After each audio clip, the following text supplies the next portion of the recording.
the course of time is really very much like the course of a ship in the ocean. Because here's the ship, you see, and it leaves behind it a wake. The wake fades out, and that tells us where the ship has been, in just the same way as the past and our memory of the past tells us what we have done. But as we go back into the past, and we go back and back to prehistory, and we use all kinds of instruments and scientific methods for detecting what happened, we eventually reach a point where all record of the past fades away in just the same way as the wake of the ship.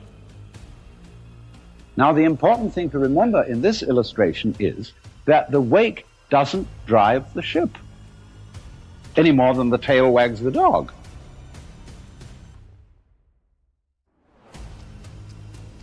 Supposing there's a neurotic, difficult child. One school of thought used to say, well, bang him about, beat him up, and maybe he'll change. But then they said, oh no, that's not fair to the child to beat him up because it was his parents. They didn't bring him up properly. And so then they say, well, punish the parents. Well, the parents say, excuse me, but our parents were neurotic too, and they brought us up badly, so we couldn't help what we did.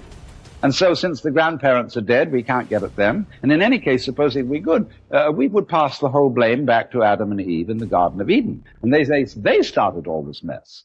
But then Eve would say, no, the serpent tempted me and I did eat, and it was the serpent's fault. So you see, if you insist on being moved, being determined by the past, that's your game. But the fact of the matter is, it all starts right now. But we like to establish a connectivity with the past, because that gives other people the impression that we're sane. If you ask me then, why am I talking? Well, I could say I'm making a living this way, or I have a message that I want to get across to you. But that is not the reason. I'm talking for the same reason that birds sing, and for the same reason that the stars shine, is I dig it. Why do you dig it?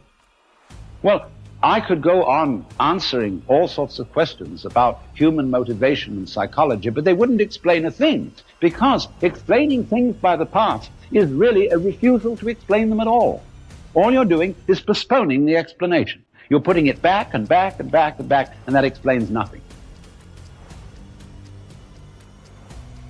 What does explain things is the present.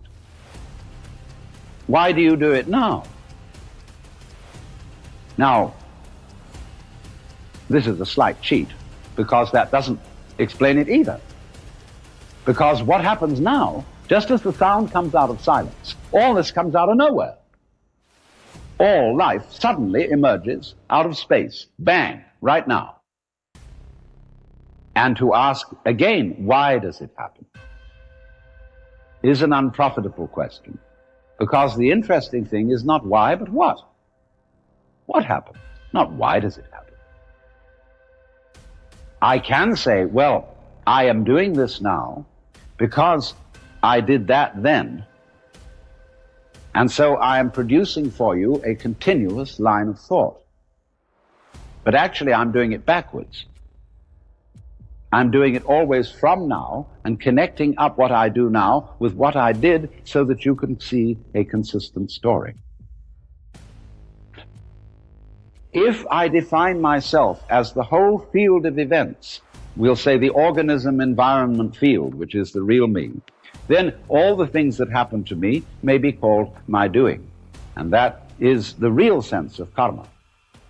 But when we speak about freedom from karma, freedom from being the puppet of the past, that simply involves a change in your thinking. It involves, in other words, you're getting rid of the habit of thought whereby you define yourself as the result of what has gone before, and instead get into the more plausible and more reasonable habit of thought, in terms of which you don't define yourself in terms of what you've done before, but in terms of what you're doing now. And that is liberation from the ridiculous situation of being a dog wagged by its tail.